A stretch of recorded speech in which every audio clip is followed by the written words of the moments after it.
Bismillahirrahmanirrahim. Assalamualaikum warahmatullahi wabarakatuh. Innal hamdalillah nahmaduhu wa nasta'inuhu wa nastaghfiruh wa na'udzu billahi min shururi anfusina wa min sayyiati a'malina may yahdihillahu fala mudhillalah wa may yudlil fala hadiyalah. Nashhadu an la ilaha illallah wahdahu la syarikalah wa nashhadu anna Muhammadan abduhu wa rasuluh. Allahumma salli ala Muhammad wa ala alihi wa sahbihi wa man wala. Usikum wa nafsi bitaqwallah faqad fazal muttaqun. Wa qad qala ta'ala fi kitabihil aziz, ya ayyuhalladzina amanu taqullaha haqqa tuqatih wa la tamutunna illa wa antum muslimun wa ba'd. Ikhwanu fiddin rahimakumullah. Bapak-bapak, ibu-ibu dan saudara-saudara sekalian yang dirahmati oleh Allah Subhanahu wa taala. Alhamdulillah pada kesempatan malam ini kita bisa berjumpa. Mari kita berdoa kepada Allah Subhanahu wa taala, semoga perjumpaan ini memberikan manfaat bagi kita semuanya. Di antara manfaat yang dihajatkan oleh seseorang di hadapan Rabb-nya, yaitu bertambah ilmu dia. Sehingga ilmu itu digunakan dalam rangka untuk menjadi hamba Allah yang taat pada Allah Subhanahu wa taala. Kemudian selanjutnya saya wasiatkan pada diri saya juga pada semuanya, marilah kita tingkatkan takwa kepada Allah Subhanahu wa taala. Ikhwanu fiddin rahimakumullah. Orang yang bertakwa itu mempunyai banyak ciri. Makin banyak ciri takwa yang kita kumpulkan, ya makin tinggi derajat takwa kita. Tapi sebaliknya, makin sedikit ciri takwa yang bisa kita kumpulkan, ya makin rendah derajat takwa kita. Dari sekian banyak ciri takwa, ada satu ciri takwa yang harus kita miliki. Kalau tidak, kita akan menyesal. Apa ciri tersebut? Yaitu orang yang bertakwa selalu mengakses hidayah Allah Subhanahu wa taala. Orang yang bertakwa selalu mendekati hidayah Allah Subhanahu wa taala. Apa itu hidayah Allah? Yaitu Al-Qur'an. Saya selalu menceritakan bentuk penyesalan apabila seseorang tidak mendekati Al-Qur'an. Diceritakan oleh seorang perawat dari rumah sakit Muhammadiyah yang cukup terkenal, PKU ya, di satu kota yang tidak perlu saya sebut namanya. Dia menyebut namanya, nama saya si Fulan. Saya ini ditugaskan oleh rumah sakit untuk merawat orang yang mau mati, memandikan, ngasih makan, kasih obat, memperbaiki infusnya, dan lain sebagainya. 9, coba lihat, dari 10 orang yang mati di hadapan saya, semuanya muslim. Rumah sakit Muhammadiyah, PKU Muhammadiyah pasti muslim. 9 dari 10 mereka yang mati di hadapan saya, 90%. Itu sebelum mati mintanya apa? Pak perawat, tolong ambilkan Quran. Perawat, tolong letakkan Quran di atas dadaku. Perawat, tolong bacakan Quran. Kesimpulan saya, kata perawat tersebut, 90% kaum muslimin yang mati di hadapan saya, waktu kuat, waktu sehat, waktu muda, tidak pernah baca Quran. Setelah mau mati, baru minta. Penyesalan. Kenapa? Karena dia tidak melaksanakan fungsi utama seorang bertakwa atau ciri utama, yaitu mendekati hidayah Allah Subhanahu wa taala. Ikhwanu fiddin rahimakumullah.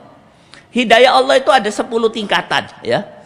Kalau kepada nabi dan rasul, hidayah Allah itu Allah berbicara. Wa kallamallahu Musa takliman. Allah berbicara. Atau Allah memberikan wahyu. Itu hidayah Allah kepada nabi. Atau Allah memberikan ilham kepada orang-orang tertentu. Hidayah Allah kepada kita kaum muslimin itu adalah apabila Allah memberikan 2 hal kepada kita. Yang pertama, al-isma, yang kedua al-ifham. Apabila Allah memberikan kesempatan bagi kita untuk mendengarkan Al-Quran. Yang kedua, apabila Allah memberikan kesempatan bagi kita untuk bisa memahami Al-Quran. Allah Subhanahu wa taala berfirman, "Alladzina yastami'una al-qawla fayattabi'una ahsana. Ulaika alladzina hadahumullah wa ulaika hum ulul albab." Coba lihat. Ayat ini menjelaskan orang yang mendapat petunjuk Allah, Pak, walaupun kita ini miskin, rumahnya kontrakan, hujan kehujanan, banjir kebanjiran, WC-nya mampet, mebelnya ya rusak, tetapi kalau kita mendapat hidayah Allah, kita orang yang paling berbahagia. Tapi sebaliknya, walaupun kaya tapi tidak mendapat hidayah Allah, kita orang yang rugi. Ciri orang yang mendapat hidayah Allah itu dua. Yastami'unal qaul, selalu mendengar. Maksudnya membaca al-qaul, yaitu Al-Quran. Hari-hari membaca Al-Quran. Fayattabi'una ahsana.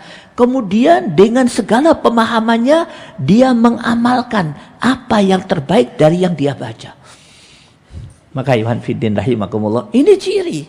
Kenapa saya sampaikan? Banyak maaf, kita hidup pada masa fitnah seperti hari ini, di antara yang paling banyak ditinggalkan yaitu Al-Quran. Pak, mari saya akan mengajak antum melihat pemandangan di akhirat. Ya. Kita tinggalkan dulu WBL. Pemandangan.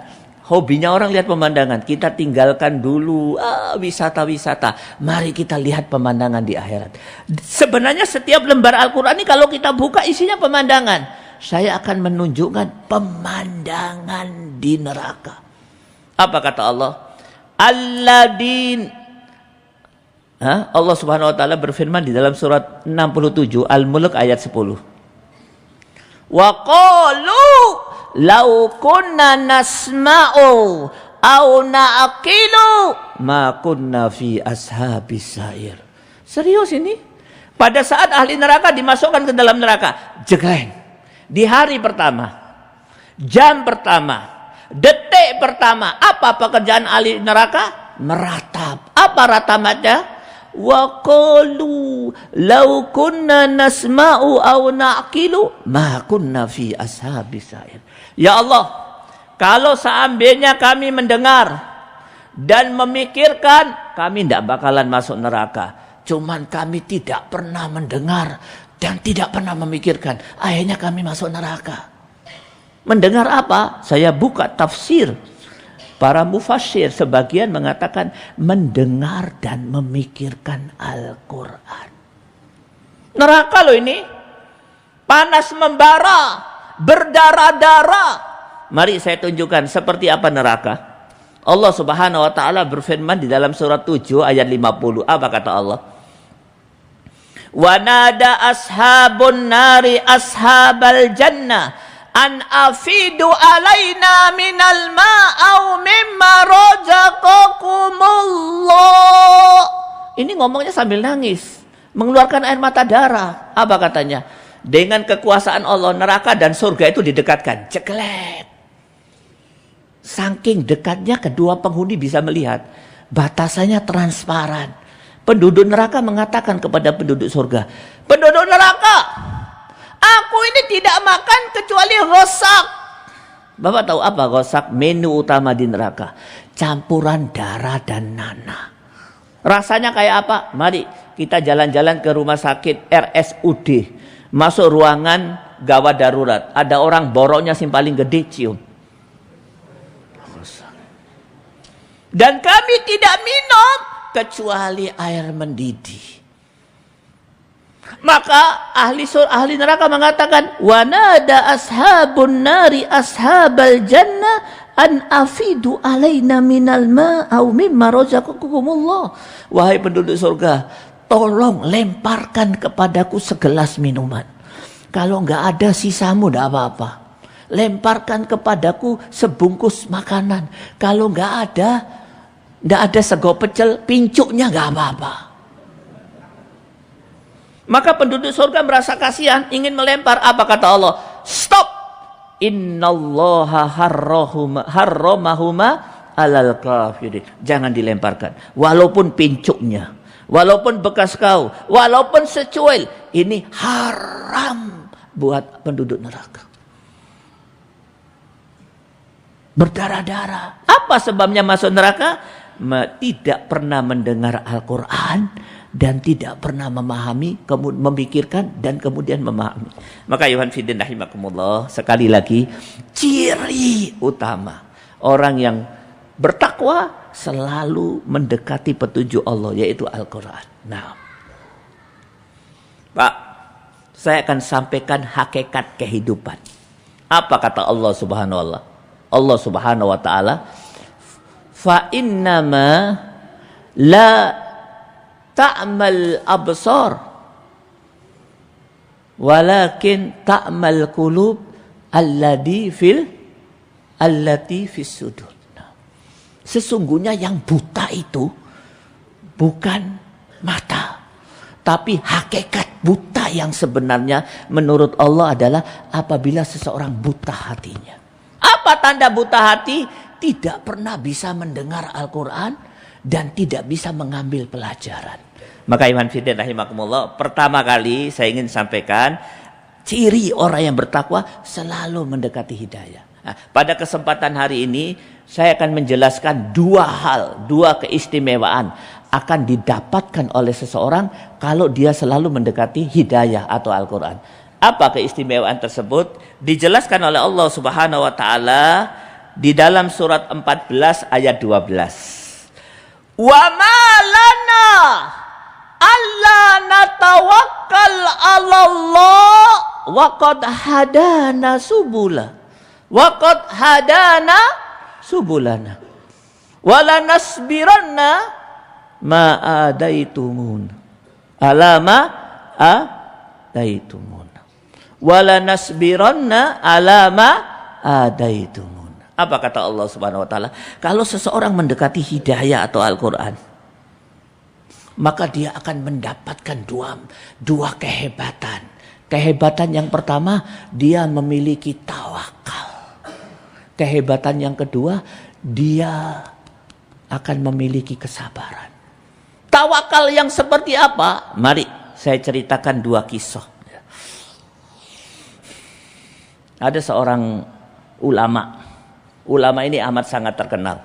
Penulis buku yang sangat terkenal. Hampir-hampir tidak ada pondok di muka bumi ini kecuali memiliki buku dia. Namanya Imam Nawawi. Bukunya yang terkenal adalah Riyadhus Shalihin, Arba'in Nawawi, dan lain-lain. Hampir-hampir tidak ada pondok di muka bumi ini kecuali memiliki kitab karangan beliau. Kecuali pondok yang nggak punya, ya. Imam Nawawi, subhanallah. Apa pekerjaan dia sehari-hari? Membaca dan mengkaji Al-Quran. Imam Nawawi itu habis sholat isya, Imam Nawawi salah satu cirinya itu kalau sholat subuh menggunakan wudhu sholat isya. Ajib. Sholat subuh menggunakan wudhu sholat isya. Loh kenapa nggak batal? Karena dia nyalakan. Dia hidupkan malamnya. Dengan apa? Pekerjaan yang paling sering dia lakukan di malam hari, qiraatul Quran. Imma fi shalah, baik waktu sholat maupun pada waktu tidak sholat. Hari-hari dia mengkaji Al-Quran. Maka Allah Subhanahu wa Ta'ala memberikan kepada dia sifat tawakal. Ya. Pada waktu itu Imam Nawawi hidup di satu masa di mana yang berkuasa seorang gubernur yang zalim. Namanya Dohir. Dohir mengeluarkan satu pengumuman. Seluruh ulama di bawah kekuasaanku, saya wajibkan membuat fatwa dan menandatangani fatwa. Fatwa apa itu? Mengharuskan kepada seluruh kaum muslimin mengumpulkan dunia, mengumpulkan dana untuk disetorkan kepadaku untuk aku bangun kekuatan militer untuk melawan musuh-musuh Islam. Semua ulama tanda tangan. Semua tanda tangan. Dilihat oleh Gubernur Dhohir, loh, Imam Nawawi tidak tanda tangan. Dipanggil Imam Nawawi, ta'al anta. Kenapa kau tidak tanda tangan? Fatwa yang mengharuskan seluruh kaum muslimin mengumpulkan dananya untuk membangun bala tentara untuk melawan musuh Islam. Kau kok tidak tanda tangan? Apa kata Imam Nawawi? Imam Nawawi berdiri, ditunjuk tangannya dengan tangannya, ya, ditunjuk dengan tangannya Gubernur Dhohir. Kemudian dia berkata, Dhohir. Kaget gubernur. Biasanya orang kalau datang mengatakan, Paduka, ini tidak Dhohir. Aku tahu kau dulu miskin, sekarang kau kaya. Aku tahu kau dulu rakyat jelata, sekarang kau berkuasa. Aku tahu kau hari ini menjadi orang yang paling kaya. Dan aku tahu kau mempunyai 4.000 budak dan semuanya memakai baju mewah. Aku akan menandatangani ini, fatwa ini dengan syarat satu. Infakkan seluruh hartamu. Infakkan mobil-mobilmu, Pajero, Avanza kalau sekarang. Dan merdekakan seluruh budakmu. Lucuti pakaian mewahnya, setorkan untuk dana. Untuk dana, untuk membangun bala tentara. Apa kata Dhohir? Oh, tidak mungkin. Nawawi, aku usir kau. Imam Nawawi diusir ke tempat kelahirannya, Desa Nawa. Baru beberapa pekan diusir, para ulama demo minta kepada Dhohir mengembalikan Imam Nawawi ke Damaskus, ke ibu kota. Akhirnya terpaksa Dhohir mengirim utusan kepada Imam Nawawi minta kembali. Karena ulama demo semuanya. Ulama tidak setuju, dakwah tidak akan dijalankan, sekolah tidak akan dijalankan sebelum Imam Nawawi dikembalikan ke Damaskus. Apa kata Imam Nawawi kepada utusan? Aku tidak akan masuk ke Damaskus sebelum Dhohir meninggalkan Damaskus. Tidak mungkin. Aku tidak akan masuk Damaskus sebelum gubernur meninggalkan Damaskus. Tidak mungkin kata manusia, tapi mungkin kata Allah Subhanahu wa taala. Sebulan kemudian Dhohir meninggal. Ini profil orang yang tawakal, berani menghadapi kebatilan. Walaupun kebatilan itu didukung oleh kekuasaan. Kenapa? Hari-harinya mendekati al-hidayah, Al-Quran. Kenapa hari ini kaum muslimin kebanyakan pengecut?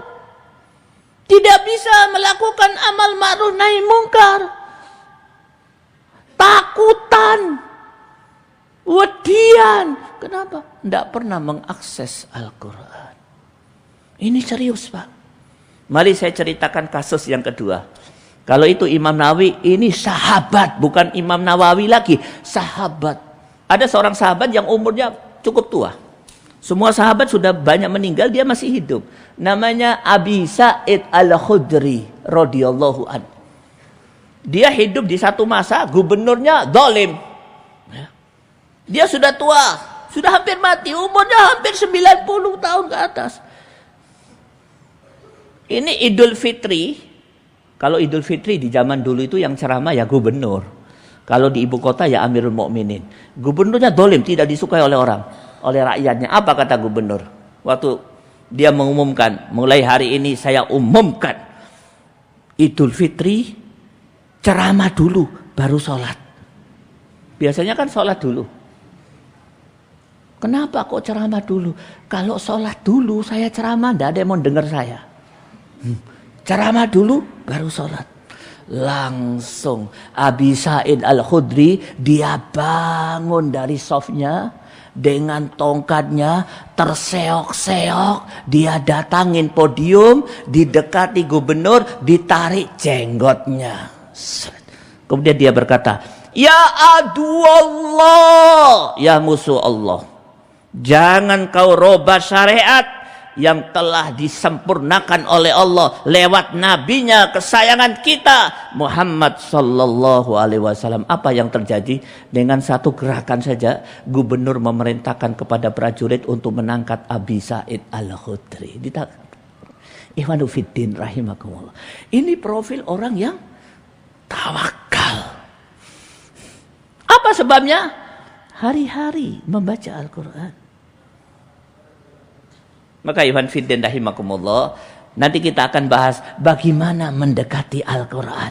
Tapi sebelumnya saya akan menyampaikan sifat yang kedua yang pasti didapati oleh seseorang kalau dia selalu membaca Al-Quran. Apa itu? Sabar. Sabar. Sabar seperti apa? Saya akan cerita dua kisah. Kisah pertama, kisah masa lalu. Kisah yang kedua, kisah masa sekarang. Kejadian 20 tahun yang lalu fi mamlakatil Arabiyyatus Saudiyah, di negara Arab. Ya. Kisah yang pertama, kisah masa lalu. Ada seorang sahabat yang sangat terkenal. Namanya Abdullah bin Hudafa. Waktu zaman Abdullah bin Hudafa ini sahabat ya. Ada juga yang mengatakan tabi'in. Tapi kalau saya melihat kelihatannya sahabat ya. Beda pendapat, ada versi. Abdullah bin Hudafa ini waktu Umar ibn Khattab menjadi Amirul Mukminin, dia dikirim ya pasukan untuk menyerang Romawi. Ternyata pasukan kaum muslimin kalah. Abdullah bin Hudafa ditangkap oleh bangsa Romawi, dibawa ke istananya, disetorkan kepada rajanya. Ketemu dengan raja Romawi. Apa kata raja Romawi? Kau pengikut Muhammad? Iya. Kau mau tinggalkan Islam, masuk Kristen? Maka aku akan berikan kepada kau separuh dari istanaku. Kekuasaannya luas. Apa kata Abdullah bin Hudafa? Raja, jangankan separuh dari istanamu, seluruh kerajaanmu dan seluruh kerajaan bangsa Arab diberikan kepadaku, aku tidak akan meninggalkan Rasul kecintaanku dan aku tidak akan meninggalkan Islam. Loh, kalau begitu kau tak bunuh, silakan. Akhirnya dia ditaruh di satu papan, dipanah. Kata raja, tukang panah, ojo dikenekno. Apa namanya? Melesetkan, dipanah. Meleset kena sini. Apa kata raja? Mau keluar dari Islam masuk Kristen? Enggak. Oke. Ambil dia. Raja bikin kuali yang sangat besar, dipanaskan air yang sangat mendidih, diambil tawanan, dimasukkan ke dalam kuali itu, tawanan itu masuk kuali, mati tinggal tulangnya. Apa kata raja? Kau mau masuk Kristen meninggalkan Islam? Enggak. Kalau enggak mau, oke. Ambil Abdullah bin Hudafa, masukkan ke dalam situ. Waktu mau dilempar, Abdullah bin Hudafa menangis. Kata pengawal, raja menangis. Pasti dia mau meninggalkan Islam. Ditanya oleh raja, kau menangis kenapa? Apa kata Abdullah? Aku menangis, nyawaku cuma satu. Setelah dimasukkan hilang nyawaku. Loh, maunya apa kau? Aku mau nyawaku sebanyak rambut yang tumbuh di kepalaku. Masuk satu, masuk satu lagi, masuk satu lagi. Bingung raja. Supaya raja itu tidak malu, apa kata raja? Oke, kau akan kubebaskan dengan syarat satu. Cium keningku. Mau? Mau. Tapi dengan syarat, kata Abu Hudafa. Bebaskan aku dan seluruh kaum muslimin. Dibebaskan semuanya. Sampailah dia kembali ke kota Madinah. Apa kata Umar ibn Khattab? Aku wajibkan kepada seluruh penduduk Madinah dan seluruh kaum muslimin untuk mencium kening Abdullah. Aku yang akan memulai. Cium oleh Umar. Takbir. Manufiddin rahimakumullah. Sabar di puncak kesabaran. Kenapa? Baca Quran. Baca Qurannya kapan? Kata ulama, sebaik-baik membaca Al-Quran di malam hari. Sebaik-baik baca Al-Quran waktu sholat. Sebaik-baik baca Al-Quran memahami artinya. Sebaik-baik baca Al-Quran dijaharkan, dikeraskan. Tapi jangan sampai keras lamongan. Keras itu bisa didengar oleh orang di samping. Ustadz, jangan beri contoh yang orang dulu, itu sahabat. Kita ini bukan sahabat. Mereka itu orang hebat. Kami ini KW2. Oke, saya akan ceritakan kasus baru-baru ini, Pak. Kejadian di Saudi Arabia. Satu kejadian yang mengguncang dunia. Diceritakan oleh seorang dokter yang sangat terkenal, Dr. Khalid Al-Jubair. Dia dokter spesialis bedah jantung dan bedah urat nadi. Bedah urat ya, bedah urat. Dia praktek di rumah sakit Imam Khalid ya. Imam Khalid itu Raja Khalid ya. Malik Khalid, Raja Khalid di Riyadh. Apa kata dia? Wallahi, saya menghadapi satu peristiwa yang tidak bisa aku lupakan sepanjang hidupku. Dan aku merasa berdosa kalau aku tidak ceritakan. Peristiwa apa itu? Waktu aku praktek, datang seorang ibu membawa anak umur 2,5 tahun. Sakit, aku operasi. Sakit lah dia ada operasi. Ternyata setelah dioperasi tambah parah. Ya, tidak sembuh penyakitnya, tambah parah. Apa yang terjadi? Anak ini tidak bisa napas dan jantungnya tidak berdetak. Berkali-kali detak tidak detak. Akhirnya saya datangin ibunya. Ibu, anak ibu ini tidak ada harapan. Saya cari bapaknya nggak ada. Ada ibunya saya cari. Apa kata ibunya? Alhamdulillah. Tapi tetap kami obati. Diobati, dia terkena penyakit aneh lagi. Ya, di tenggorokannya ada darah, ada pendarahan. Diobati tidak bisa, jantungnya diam lagi. Ya, kemudian beberapa hari kemudian berdetak lagi. Kata dokter, Bu, tidak ada harapan. Kasus seperti ini biasanya mati. Apa kata ibunya? Alhamdulillah. Kalau ada kebaikan padanya, ya mudah-mudahan Allah menyembuhkan. Kemudian kami obati, terjadi apa? Gagal ginjal nih anak ini. Kata dokter, Bu, tidak ada harapan. Kata ibu, Alhamdulillah. Beberapa hari kemudian kena keracunan. Darahnya racun, tinggi derajatnya sampai 41 derajat. Kita katakan kepada ibu, Bu, tidak ada harapan. Kata ibu, Alhamdulillah. Sementara pasien di samping pasien anak ini, ada seorang ibu menjerit hanya karena anaknya darahnya suhu darahnya, suhu badannya 37 derajat. Dok, anakku mati, Dok. Apa kata dokter tersebut? Bu, ibu nggak malu nggak sama ibu itu? Anaknya lebih gawat, tapi tidak pernah menangis. Apa kata ibu yang ini? Itu orang gendeng, Dok. Orang nggak waras, orang aneh. Waktu ibu itu mengatakan begitu, apa kata dokter? Aku jadi teringat sabda Nabi SAW. Tuba lil ghuraba, berbahagialah orang-orang yang dianggap aneh. Ibu ini istimewa. Kemudian kami obati lagi, terkena penyakit lebih hebat lagi, pembengkakan selaput jantung. Akhirnya terpaksa dibedah.